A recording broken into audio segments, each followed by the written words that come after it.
ओम शांति। 31 जुलाई 2024। बाबा के महावाक्य। मीठे बच्चे, तुम्हें अपना टाइम वेस्ट नहीं करना है।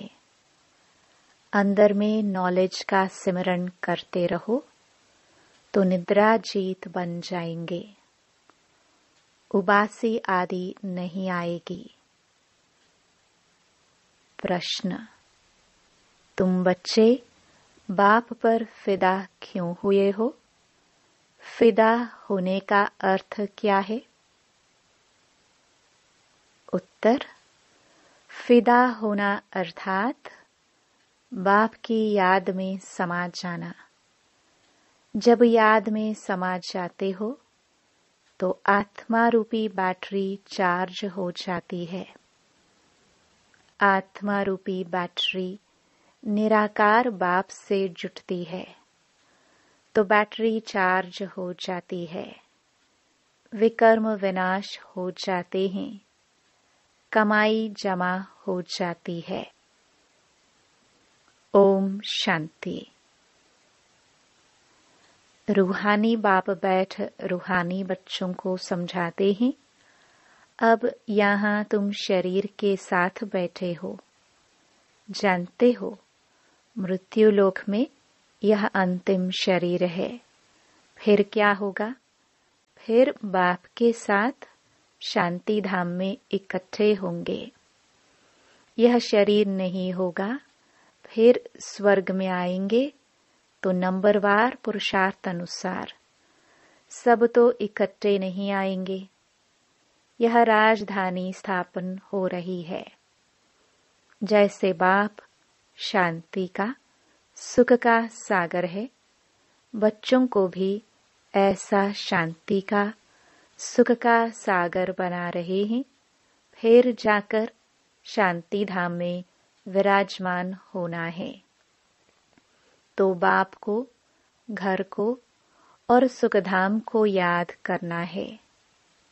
यहाँ तुम जितना जितना इस अवस्था में बैठते हो, तुम्हारे जन्म जन्मांतर के पाप भस्म होते हैं।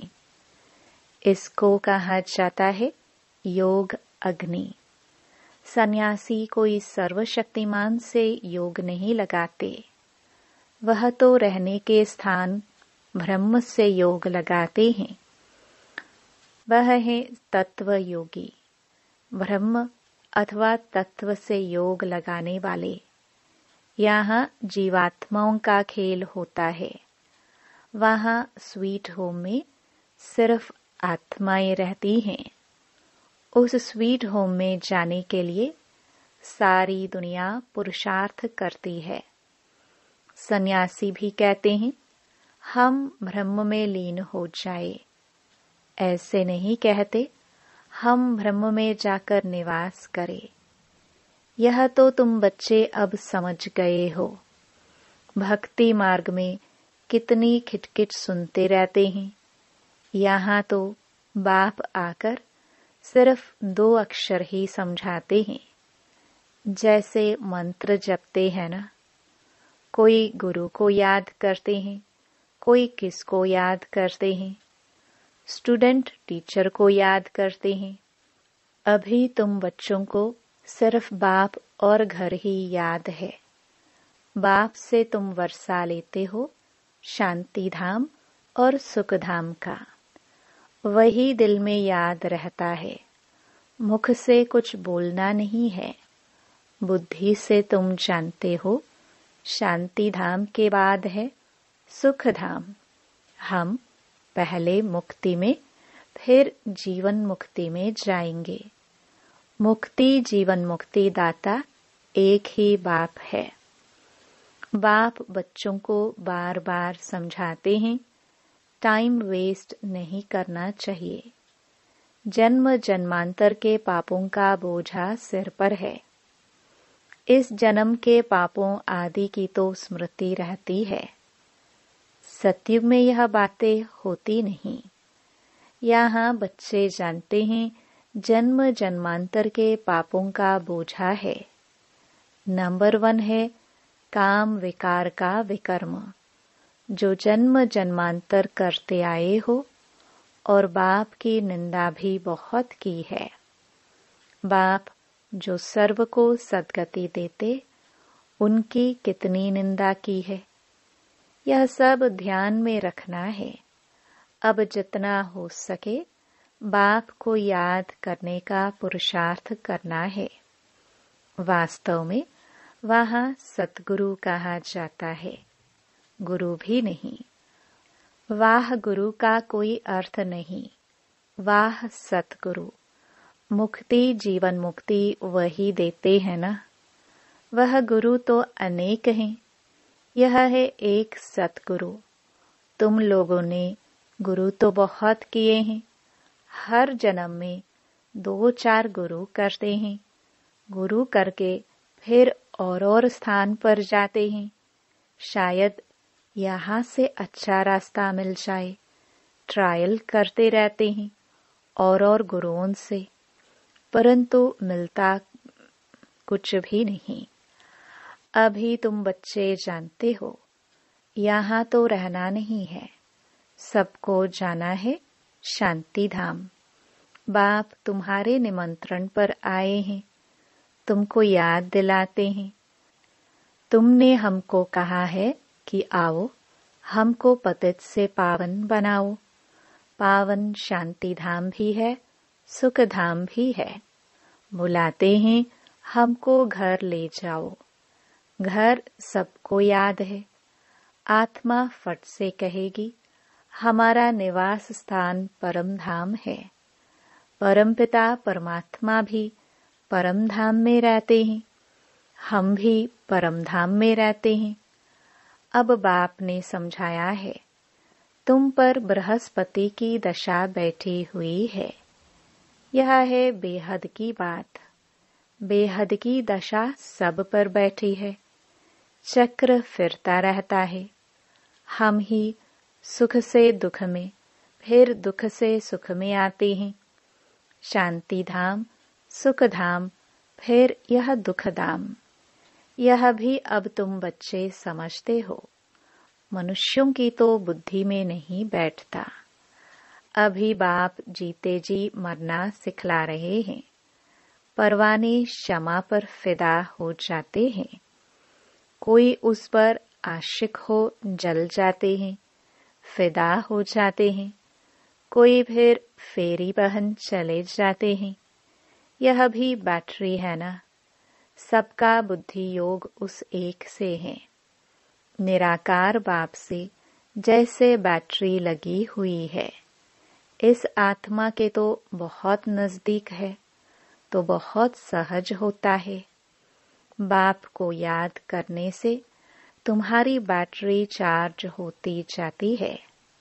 तुम बच्चों को थोड़ी मुश्किलात होती है, इनको सहज है, फिर भी इनको पुरुषार्थ तो करना पड़ता है। जितना तुम बच्चों को करना पड़ता है, यह जितना नजदीक है उतना फिर बोझा है बहुत।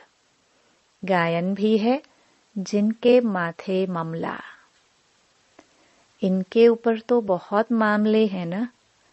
बाप तो है ही संपूर्ण, इनको संपूर्ण बनना है। इनको सबकी देखरेख बहुत करनी पड़ती है। भल दोनों इकट्ठे हैं तो भी ख्याल तो होता है ना। बच्चियों पर कितनी मार पड़ती है, तो जैसे कि दुख होता है। कर्मातीत अवस्था तो पिछाड़ी में होगी, तब तक ख्याल होता है। बच्चियों की चिट्ठी नहीं आती है तो भी ख्याल होता है, बीमार तो नहीं है। सर्विस का समाचार आने से बाप जरूर उनको याद करेंगे। बाबा इस तन से सर्विस करते हैं, अभी मुरली थोड़ी चलती है। यूं तो भल 2-4 रोज मुरली ना भी आए, तुम्हारे पास पॉइंट्स रहती है। तुमको भी अपनी डायरी देखनी चाहिए। बैज पर भी तुम अच्छा समझा सकते हो। जब आदि सनातन देवी देवता धर्म था तो और कोई धर्म नहीं था। झाड़ भी जरूर साथ में होना चाहिए। वैरायटी धर्मों का राज समझाना होता है। पहले पहले एक अद्वैत धर्म था। विश्व में शांति, सुख, पवित्रता थी। बाप से ही वर्षा मिलता है, क्योंकि बाप शांति का सागर, सुख का सागर है ना। आगे तुम भी कुछ नहीं जानते थे। अब जैसे बाप की बुद्धि में यह सब है, ऐसे तुम भी बनते हो। सुख का, शांति का सागर तुम भी बनते हो। अपना पोता मेल देखना है, किस बात में कमी है। मैं बरोबर प्रेम का सागर हूँ। कोई ऐसी चलन तो नहीं है जिससे कोई नाराज होता हो। अपने ऊपर नजर रखनी है। ऐसे नहीं समझना है कि बाबा आशीर्वाद करेंगे तो तुम यह बन जाएंगे। नहीं, बाप कहते हैं मैं ड्रामानुसार अपने समय पर आया हूँ। मेरा यह कल्प कल्प का प्रोग्राम है। यह ज्ञान दूसरा कोई दे ना सके। सत बाप, सत टीचर, सत गुरु एक ही है। यह भी पक्का निश्चय है तो तुम्हारी विजय है। इतने अनेक धर्म जो हैं, उन सब का विनाश होना ही है। जब सत्युगी सूर्यवंशी घराना था तो और दूसरा कोई घराना नहीं था। फिर भी ऐसे ही होगा। सारा दिन ऐसे ऐसे अपने से बातें करते रहो। ज्ञान की पॉइंट्स अंदर टपकनी चाहिए। खुशी रहनी चाहिए। बाप में नॉलेज है, वह तुमको अब मिल रही है। उसको धारण करना है। इसमें टाइम वेस्ट नहीं करना चाहिए। रात को भी टाइम मिलता है। देखते हैं आत्मा ऑर्गन से काम करते करते थक गई है तो फिर सो जाती है। बाप तुम्हारी भक्ति मार्ग की सब थक दूर कर अथक बना देते हैं। जैसे रात को आत्मा थक जाती है तो शरीर से अलग हो जाती है, जिसको नींद कहा जाता है। सोता कौन है? आत्मा के साथ कर्मेंद्रियां भी सो जाती हैं। तो रात को सोते समय भी बाप को याद कर ऐसे ऐसे ख्यालात करते सो जाना चाहिए। हो सकता है पिछाड़ी में रात दिन तुम नींद को जीतने वाले बन जाओ। फिर याद में ही रहेंगे, बहुत खुशी रहेगी। 84 के चक्र को फिराते रहेंगे। उबासी व पिनकी, झुटका आदि नहीं आएगी। है नींद को जीतने वाले बच्चों, कमाई में कभी भी नींद नहीं करना है। जब ज्ञान में मस्त हो जाएंगे तब तुम्हारी अवस्था वह रहेगी। यहाँ तुम थोड़ा टाइम बैठते हो तो कभी उबासी या झुटका नहीं आना चाहिए। और तरफ अटेंशन जाने से फिर उबासी आएगी। तुम बच्चों को यह भी ध्यान में रखना है कि हमको औरों को भी आप समान बनाना है। प्रजा तो चाहिए ना, नहीं तो राजा कैसे बनेंगे। धन दिए धन न खोटे। दूसरे को समझाएंगे, दान देते रहेंगे तो कभी खूटेगा नहीं। नहीं तो जमा नहीं होगा। मनुष्य तो बहुत मनहूस भी होते हैं। धन पर बहुत लड़ाई झगड़े हो पड़ते हैं।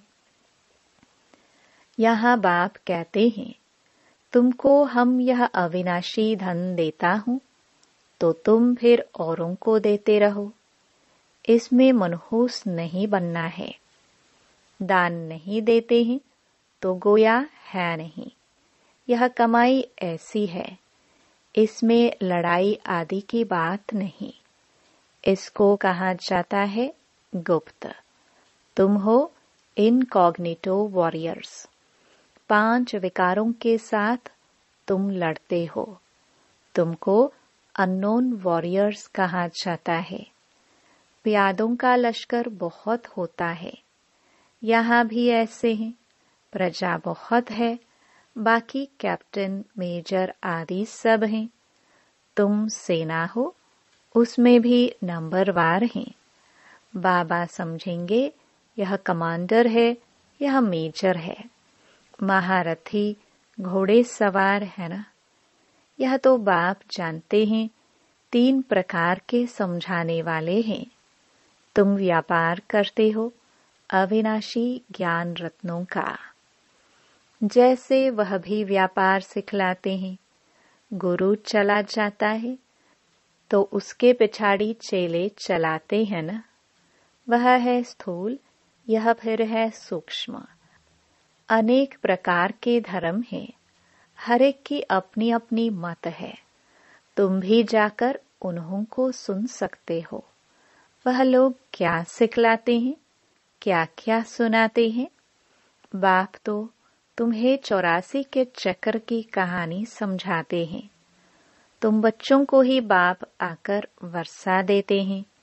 यह ड्रामा में नोंद है। अभी कलयुग अंत तक यह आत्माएं आती रहती हैं, वृद्धि को पाती रहती हैं। जब तक बाप यहाँ है, संख्या बढ़ती ही जाती है। फिर इतने सब रहेंगे कहाँ, खाएंगे कहाँ? सब हिसाब रखना पड़ता है ना। वहाँ तो इतने मनुष्य होते नहीं। खाने वाले ही थोड़े। सबकी अपनी खेती रहती है। अनाज रखकर क्या करेंगे? वहाँ बरसात आदि के लिए यज्ञ आदि नहीं करने पड़ते हैं, जैसे यहाँ करते हैं। अभी बाप ने यज्ञ रचा है। सारी पुरानी सृष्टि यज्ञ में स्वाहा होनी है। यह है बेहद का यज्ञ। वह लोग हद के यज्ञ रचते हैं बरसात के लिए। बरसात पड़ी तो खुशी हो गई, यज्ञ की सफलता हुई। नहीं होने से अनाज नहीं होगा, अकाल पड़ जाता। भल यज्ञ आदि रचते हैं, परंतु बारिश को नहीं पड़ना है तो क्या कर सकते हैं? आफतें तो सब आनी है। मुसलधार बरसात, अर्थक्वेक, यह सब होना है। ड्रामा के चक्र को तो तुम बच्चों ने समझा है। यह चक्र भी बहुत बड़ा होना चाहिए। एडवर्टाइज बड़े बड़े स्थानों में लगी हुई होगी तो बड़े बड़े लोग पढ़ेंगे, समझ जाएंगे कि अब बरोबर पुरुषोत्तम संगम युग है। कलयुग में बहुत मनुष्य हैं, सतयुग में थोड़े मनुष्य होते हैं, तो बाकी सब इतने जरूर खत्म हो जाएंगे। शिव जयंती माना ही स्वर्ग जयंती, लक्ष्मी नारायण जयंती। बात तो बड़ी सहज है। शिव जयंती मनाई जाती है। वह है बेहद का बाप। उसने ही स्वर्ग की स्थापना की थी। कल की बात है, तुम स्वर्गवासी थे। यह तो बहुत सहज बात है। बच्चों को अच्छी रीति समझकर और समझाना है। खुशी में भी रहना है। अभी हम सदैव के लिए बीमारियों से छूटकर 100% हेल्दी वेल्दी बनते हैं। बाकी थोड़ा समय है। भल कितने भी दुख मौत आदि होंगे, तुम उस समय बहुत खुशी में होंगे। तुम जानते हो मौत तो होना ही है। कल्प कल्प का यह खेल है। फिक्रात कोई नहीं होती। जो पक्के हैं वह कभी हाय हाय नहीं करेंगे। मनुष्य कोई का ऑपरेशन आदि देखते हैं तो चक्कर आ जाता है। अभी तो कितना बड़ा मौत होगा। तुम बच्चे समझते हो यह सब तो होना ही है। गायन भी है, मिरुआ मौत, मलु का शिकार। इस पुरानी दुनिया में तो बहुत दुख उठाया है, अब नई दुनिया में जाना है। अच्छा, मीठे मीठे सिखिलदे बच्चों प्रति माता पिता बाप दादा का याद प्यार और गुड मॉर्निंग। रूहानी बाप की रूहानी बच्चों को नमस्ते। धारणा के लिए मुख्य सार।